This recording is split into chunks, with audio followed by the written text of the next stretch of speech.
तो जैसा कि पिछले एपिसोड में हमने देखा था, प्रिंस युआन और बाकी लोग भी अब यहाँ पर उस ब्लैक वाटर रीजन के लिए निकल जाते हैं। वहीं दूसरी तरफ की हाउ ने ब्लैक वेनम किंग से एक डील पहले ही कर चुका था। अब आगे तो दूसरे चैनल पे मैंने परफेक्ट वर्ल्ड का नेक्स्ट पार्ट डाला है, नॉवल एक्सप्लेनेशन, तो आप उसको जाकर भी चेकआउट कर सकते हो। तो ये जो ब्लैक वाटर रीजन था, हालांकि यहाँ पर डेंजर तो काफ़ी थे, पर जहाँ भी खतरा होता है वहाँ अवसर भी होता है। और पास में यहाँ पर बहुत सारे एंसेंट क्लैंस थे, वो गायब तो हो गए और उनके भी कुछ रूइंस बचे हुए हैं, यानी जहाँ पर इनहेरिटेंस या कुछ ट्रेजर्स हमें मिल सकते हैं। ये सब बातें फिलहाल कांगलन इस समय जाओ युआन के ग्रुप को समझा रहे थे। समय बीतते जाता है और ये लोग अपनी डेस्टिनेशन की तरफ बढ़ रहे थे और डेविल प्रिजन सिटी को फिलहाल दिखाया जाता है। अब यहाँ का जो सिटी लॉर्ड था वो भी हेवन गेट में एंटर कर चुका था और उसके एडवांस लेवल में। यहाँ पे जो सिटी गार्ड्स थे अब जाओ युआन की टीम एंटर करती, पर ये लोग इन्हें रोकते नहीं, क्योंकि वे कांगलान को देखते ही इन्हें समझ में आ चुका था। और ये जो डेविल सिटी था, यहाँ पर ये लोग कुछ कमरे वगैरह लेते हैं और रुक जाते हैं, क्योंकि ये जो सिटी है बैटल पपेट सेक्ट के काफी करीब है। और जब ये लोग सिटी के अंदर प्रवेश कर रहे थे तो ज्यादातर लोगों की नजर या तो याओ याओ पर थी, या तो यू वे, या तो वे किंग की तरफ, क्योंकि तीनों सच में काफी सुंदर थी। अब यहाँ पर जो स्टोर वगैरह थे उस तरफ जाओ युआन वगैरह घूम रहे थे, जैसा कि कोई बंदा इन्हें जेनेसिस वेपन दिखा रहा था, जो कि शायद बैटल पपेट सेक्ट से मिला था। अब ये जो बैटल पपेट सेक्ट है ये पास्ट का सेक्ट है, जो कि फिलहाल गायब हो चुका है। अब इसे कई सारे ब्रोकन आइटम्स मिलते हैं, जैसे कि एक स्पीयर, पर फिलहाल ये उनमें इंटरेस्टेड नहीं था। अब जाओ युआन यहाँ से निकलने ही वाला था, तभी याओ याओ इसे रोक देती है और एक क्रिस्टल डिस्प्ले की तरफ ये इशारा करती है और बताती है ये वाला जो आइटम है इसे खरीद लो। जाओ युआन देखता है उस आइटम को, थोड़ा वो ब्लैक कलर में था और उसमें कई सारे क्रैक्स थे और हल्का सा पैटर्न ही सही पर देखा जा सकता था। और जिन लोगों को लग रहा है कि स्टोरी इंटरेस्टिंग नहीं है, यही का तो विलन जाता है भाई, जिससे मूचेन वगैरह बाद में फाइट करते हैं, यानी कि एविल क्लैन की शुरुआत ही यहीं से हुई है, तो स्टोरी इंटरेस्टिंग कैसे नहीं होगी, मेरे को ये बताना। खैर आगे बढ़ते हैं और याओ याओ इसे बताती है कि वैसे ये आइटम ज्यादा खास नहीं है, पर इसके अंदर में एक जेनेसिस रून बना हुआ है, हालांकि वो इनकम्प्लीट है, पर फिर भी शायद वो बैटल पपेट सेक्ट से रिलेटेड है। अब जाओ युआन इस सेलर से पूछता है, सेलर को भी थोड़ा इंटरेस्ट आता है, ये लगता है पैसे कमाए जा सकते हैं, पर तभी जाओ युआन कहता है कि उतना ही लेना कि जितना पचा पाओ। और वे कांगलान भी यहाँ पर अपना अल्फा ओरिजिन लेवल का पावर लेवल रिलीज करते हैं और 2000 जेनेसिस क्रिस्टल्स में ये इसे खरीद लेते हैं। और जैसे इसे ये खरीदने जा रहे थे तभी एक पीछे से आवाज आती कि वेट, मुझे ये 3000 में चाहिए। जाओ युआन पलट के देखता है और ये था अपना लड़का की हाउ। और कांगलान भी फिलहाल की हाउ को समझाते हैं कि देखो ऐसे मैटर्स में नहीं पड़ना चाहिए, और की हाउ ये इन्हें भाव भी नहीं दे रहा था। अब ये देखते ही कांगलान यहाँ पर अपना प्रेशर रिलीज करते हैं और फिलहाल की हाउ इस प्रेशर से सिकुड़ने लगा था, तभी एक और आवाज आती कि कांगलान इतना समय हो गया पर तुम अभी भी पहले के जैसे इरिटेबल हो। और ये थे ब्लैक वेनम किंग, और अपनी ऑरा से ये कांगलान के निकलने वाले प्रेशर को रिजॉल्व कर देते हैं। और इसे देखते ही कांगलान का जो किलिंग इंटेंट था वो जाग जाता है, क्योंकि ये वही बंदा है जिसके वजह से एक बार ये भी पॉइजन हुए थे और इनके थ्रू इनका बेटा भी।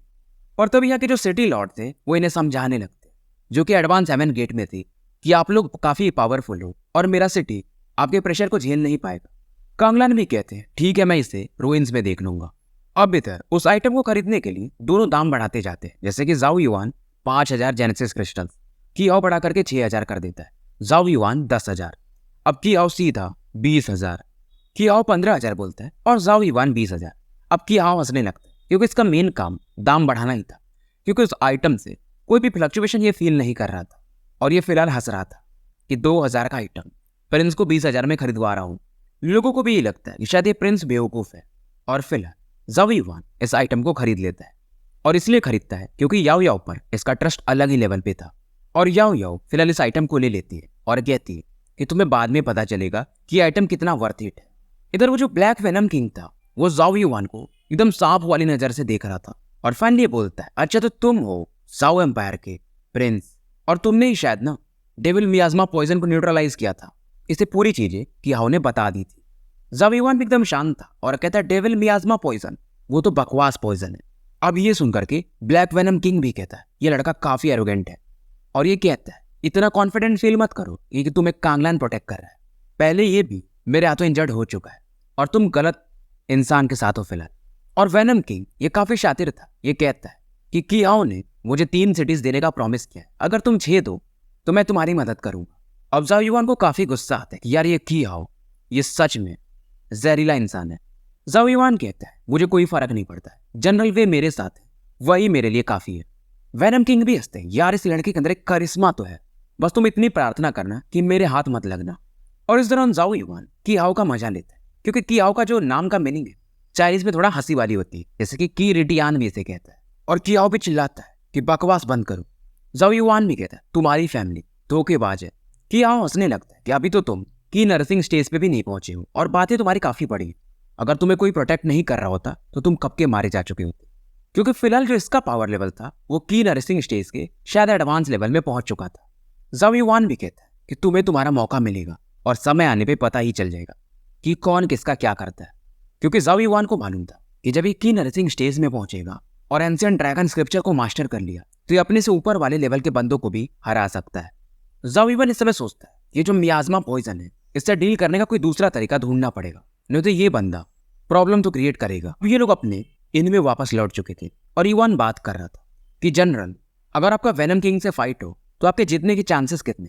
अब कांगलान बताते कि देखो अल्फा लेवल पे उसके 9 सब लेवल्स होते हैं और ब्लैक वेनम किंग और मैं हम दोनों उसके सेकंड लेवल पे हैं, तो हमारा फाइट लेवल बराबर है। और उसके पास एक एडेड एडवांटेज है, वो पॉइजन। सीधा सीधा उसके पास वो जो डेविल मियाज़मा की है वही सबसे बड़ा सिर दर्द है। और इस समय युआन जो था वो याओ याओ की तरफ देखता है और कहता है कि आप इसके बारे में कुछ सोच सकती हो। याओ याओ फिलहाल वो जो ब्लैक टोकन मिला था ये उसे देख रही थी और ये फिर देखती है जाओ युआन की तरफ और कहती कि मुझे मालूम था कि तुम ये कहने ही वाले हो। और ये फाइनली अपने यूनिवर्सल बैग से एक ग्रीन स्क्रॉल निकालती और इसका नाम बताती है 1000 wood poison safeguard rule. ये एक टॉप टायर ग्रेड 3 का जेनेसिस रूल है और अगर हम इसे एक्टिवेट कर दें तो हर प्रकार के पॉइजन से ये हमें गार्ड कर सकता है। कांगलान भी हैरान थे, यार ये लेडी इसके पास ऐसी ऐसी भी चीजें हैं, इसके बॉडी में तो जेनेसिस की है नहीं। अब जाकर के किंग को समझ में आता है कि जाओ युआन हमेशा इस लड़की के साथ क्यों रहता है। और कांगलान भी कहते हैं कि अगर ये जेनेसिस रूल्स हमारे पास है तो हमें डरने की कोई जरूरत नहीं। और ये लोग डिसाइड कर चुके थे कि कल मूव करेंगे और बैटल पपेट सेक्ट रून्स में एंटर करेंगे। फिलहाल रात का समय था और जाओ युआन अपने कमरे में ट्रेनिंग में लगा हुआ था।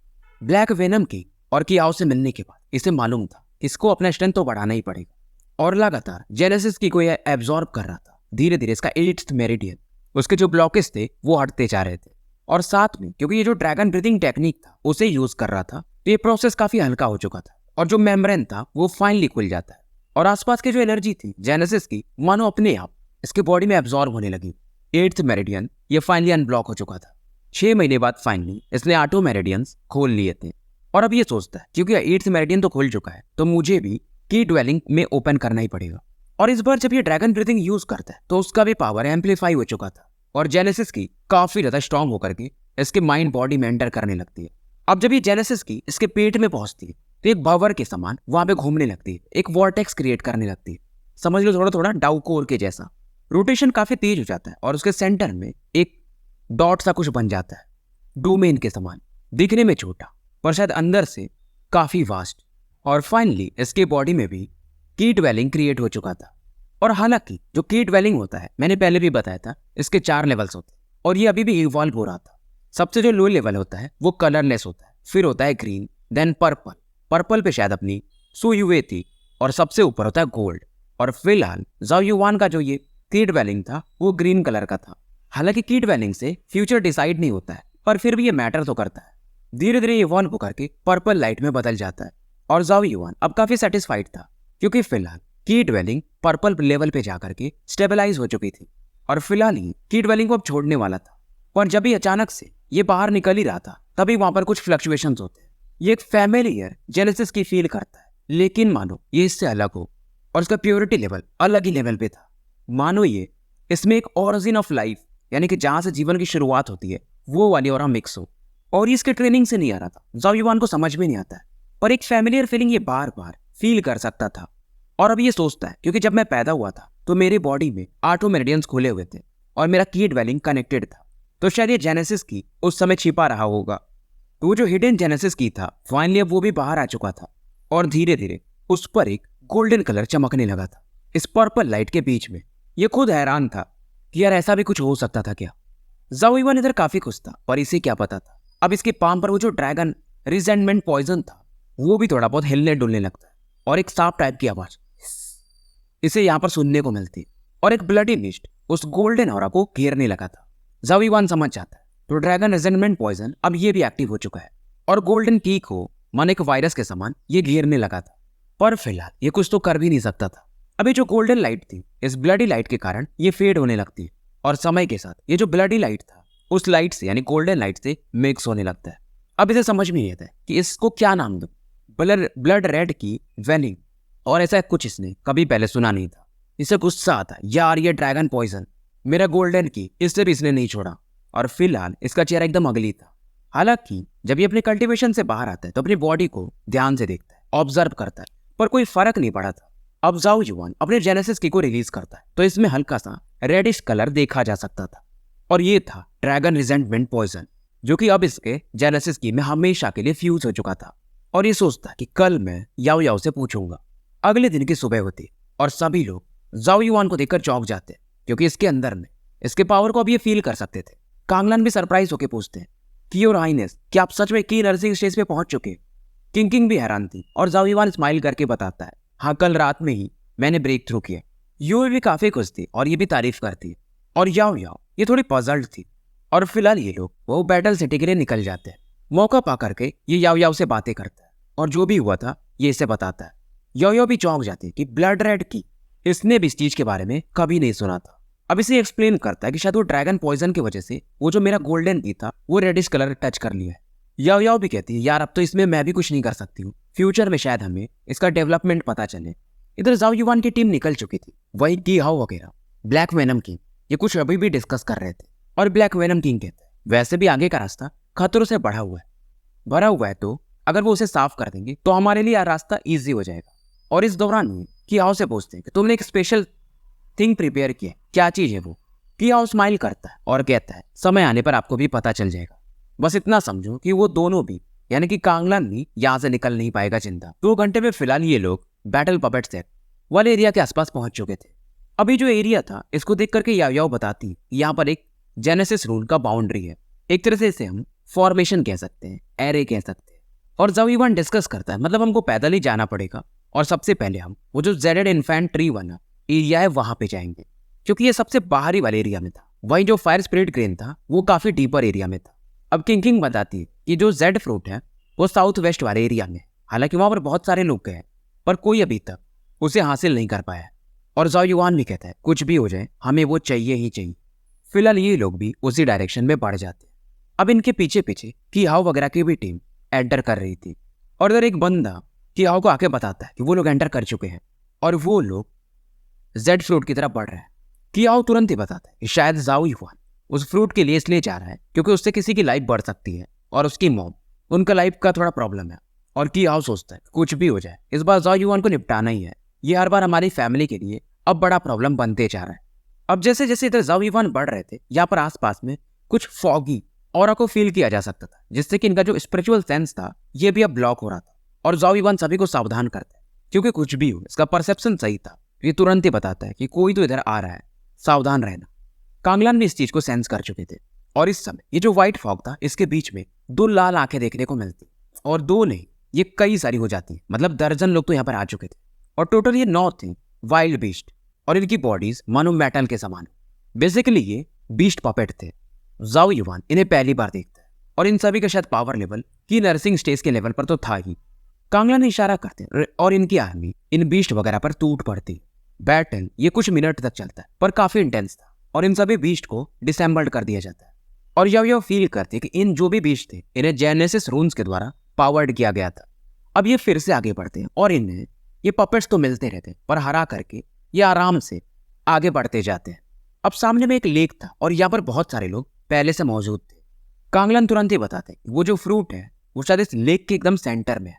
युआन भी देखता है उस तरफ क्योंकि जो लेक का सेंटर था उसके बीच में एक छोटा सा आइलैंड भी था और वहां पर एक ग्रीन कलर का पेड़ उसे देखा जा सकता था और उस पेड़ पर 2 फल लगे हुए थे ग्रीन कलर के जो कि चमक रहे थे। और अभी लोग उसे देख ही रहे थे तभी यहाँ पर की हाउ और उसके साथी लोग भी पहुंच जाते हैं। और की हाउ स्माइल करता है कि जाओ युआन अगर वो तुम्हें चाहिए तो तुम्हें मुझे पहले पूछना पड़ेगा। जाओ युआन हालांकि ये शांत रहता है पर किलिंग इंटेंट अब इसके अंदर जाग चुका था। पर तभी कांगलान कहते हैं कि योर हाइनेस इस लेक के बारे में कुछ तो स्ट्रेंज है। जाओ युआन भी इस चीज को सेंस कर चुका था क्योंकि यहाँ पर बहुत सारे लोग हैं पर अंदर कोई क्यों नहीं जा रहा है। तभी याओ याओ बताती है कि इसके आसपास भी हालांकि एक डैमेज है पर जेनेसिस रून बाउंड्री है और उससे तो कांगलान भी शायद थोड़ा थ्रेटेंड फील करें। अब युवान कहते हैं क्या हम इसे मतलब तैर के क्रॉस नहीं कर सकते। याओ याओ बताती है ये जो पानी है ये भी थोड़ा वियर्ड है, यानी जिसका जेनेसिस की जितना ज्यादा स्ट्रांग होगा वो उतना आसानी से डूब जाएगा। अब याओ याओ कहती है कि यानी जो भी जेनेसिस की के बिना होगा शायद वो इसे क्रॉस कर पाए। पर यूवे तभी कहती है मतलब क्यूरियसली पूछती है कि बिना जेनेसिस की के हम वाटर को क्रॉस कैसे करेंगे। तभी जाओ युवान को ख्याल आता है कि स्पिरिट के थ्रू, क्योंकि जो स्पिरिट पावर होता है वो जेनेसिस की से काफी अलग माना जाता है। और यहाँ पर जो फॉग में पहले इसकी स्पिरिट थोड़ी सप्रेस हो रही थी यहाँ पर एकदम एक्टिवेट हो चुकी थी। और जाओ युवान आगे जाता है और कहता है मुझे एक बार ट्राई करने दो। अब इसके आईब्रोज के बीच में एक सेंसेशन होता है और इसका स्पिरिचुअल पावर रिलीज होता है। और जाओ युवान इसका स्पिरिट जैसे बाहर निकलता है वो पानी में तैर सकता था। कियाओ भी इस चीज को देख रहा था और ये इशारा करता है और इसके तरफ से भी एक बंदा आगे आता है। और ये बंदा बस केवल स्पिरिट प्रैक्टिशनर ही था, इसका नाम था जाओ किन फैंग। और ये इशारा करता है बेसिकली इस बंदे के मास्टर जो थे मास्टर यिंग थे जिन्हें कि प्रिंस युवान ने फंसा दिया था। और ये बंदा जाओ युवान की तरफ एक किलिंग इंटेंट के साथ देखता है कि यार ये बंदा ये मेरे मास्टर का मैच कैसे हो सकता है, ये तो बच्चा है। अब कियाओ इससे कहता है उसके अपने तरीके हैं पर अगर तुम मेरे लिए वो जेड फ्रूट लाती है तो तुम्हारे मास्टर भी बच जाएंगे और तुम हमारे लिए हमेशा के लिए गेस्ट बन जाओगे। अब जाओ किंग फैन ये भी काफी ज्यादा एक्साइटेड हो जाता है और कहता है अगर स्पिरिट की बात करें तो ये बंदा मेरे लेवल का नहीं है, क्योंकि इसका भी स्पिरिट लेवल शायद मिड इल्यूजनरी स्टेज पे था। और जाओ किंग फैंग भी अब अपने सोल पावर को यानी स्पिरिचुअल पावर को लेक में भेजता है। बेसिकली ये दोनों वाटर के किनारे पे खड़े थे और अपने स्पिरिचुअल ऑरा को भेज रहे थे। अब ये चीजें देखकर बाकी लोगों को भी समझ में आ जाता है और जो भी लोग स्पिरिचुअल कल्टिवेटर थे वो आगे आ जाते हैं। इधर कांगलान भी देखते हैं कि ये जाओ किन फैंग इसका भी स्पिरिचुअल पावर ठीक ठाक है। याओ यहाँ पर जाना चाहती थी पर जाओ युवान इसे मना कर देता है, क्या पता अंदर कुछ डेंजर्स हो। और इसने मास्टर हे को वादा किया था। वैसे स्पिरिचुअल पावर के मामले में याओ से कोई यहाँ पर स्ट्रांग था नहीं शायद, ऐसा जाओ युवान को भी लगता है। और जाओ युवान इसे समझाता है कि अगर मेरी बॉडी को कुछ प्रॉब्लम हो तब आके मेरी हेल्प कर सकते हो। अब कुछ समय के बाद इन सभी का जो स्पिरिचुअल हो रहा था वो स्मॉल आइलैंड के काफी करीब पहुंच चुका था। और जैसे ही ये इस आइलैंड के 100 फीट के रेंज में थे वहां से कुछ फ्लक्चुएशंस निकलती है और एक के बाद एक इन सभी को हिट करने लगती है। जाओ युवान समझ जाता है ये स्पिरिट अटैक है। और जाओ युवान फिलहाल अपने हेवनली युवान ब्रश को निकाल चुका था और उसके थ्रू ये एक स्पिरिट शील्ड बना देता है ताकि उन अटैक से बचा जा सके। और इधर कई सारे इंडिविजुअल्स उस स्पिरिट अटैक के कारण ये लोग इंजर्ड हो चुके थे और इनकी बॉडी पर भी उस हरकत को देखा जा सकता था और कई तो एकदम पीसेस में टूट चुके थे, यानी कि जो लेक था वो खून से भर चुका था। समय बीतता है और आइलैंड के ये 20 फीट के रेंज में आ चुके थे और अब धीरे धीरे ये 10 फीट के रेंज में आ चुके थे। और इस समय ये जो पेड़ था इससे एक लाइट फिर से चमकती है, वो भी एक सर्कुलर फॉर्मेशन यानी बावर के समान ये आगे बढ़ती है। और अचानक से मानो जाओ युवान और बाकियों के आसपास एक नया डायमेंशन क्रिएट हो गया। ये एक अलग दुनिया में पहुंच चुके थे जहां पर बस अंधकार ही अंधकार था और जमीन पूरी बंजर थी। और वहां पर एक काफी बड़ा सा पेड़ दिखता है जिसके सामने ये लोग चींटी के समान दिख रहे थे। सो युवे वगैरह इनके लिए तो सीन नॉर्मल था, तो इनको बस ये लगता है कि बाकी लोग ये जो गए थे ये रुक चुके हैं। याओ समझ जाती है कुछ तो गड़बड़ है और ये बताती ये शायद एक स्पिरिट प्रेशर है और ये लोग एक अलग टाइप के स्पिरिट अटैक में पकड़े जा चुके हैं और अगर ये इसे रिजॉल्व नहीं कर पाए तो इनकी स्पिरिट पीसेस में टूट चुकती है। अब कांगलान इस बात पे चिंतित हो जाते हैं कि हमें हाइनेस को बचाना पड़ेगा। याओ तभी कहती टेंशन मत लीजिए, उसे इतना आसानी से हराया नहीं जा सकता, क्योंकि जाओ युवान ने primeval chaos divine grand stone visualisation method को प्रैक्टिस किया था और वो तो और भी अलग लेवल का चीज है जिसमें कि इंसान अपने स्पिरिट को तोड़ तोड़ के बनाता है।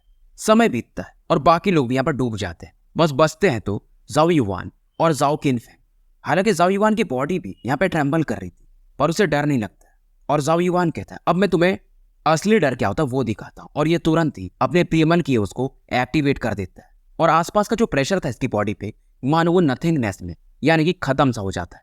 इवन ये ट्री भी एक बार को शॉक्ड हो जाता है। जाओ युवान जिसकी आंखें बंद थी फिर से खुल जाती है, यानी कि जिसमें ये फंसा हुआ था वहां से फिर से एक्चुअल दुनिया में वापस आ जाता है। और ये पलट के पहले यूवे वगैरह को इशारा करता है कि टेंशन मत लो मैं ठीक हूँ। जाओ युवान फिलहाल आइलैंड पर एंटर कर जाता है और वही पीछे में जो जाओ किन फैंग खड़ा था फाइनली उसकी भी आंखें खुलती और उसकी आंखों में एक डर को देखा जा सकता था।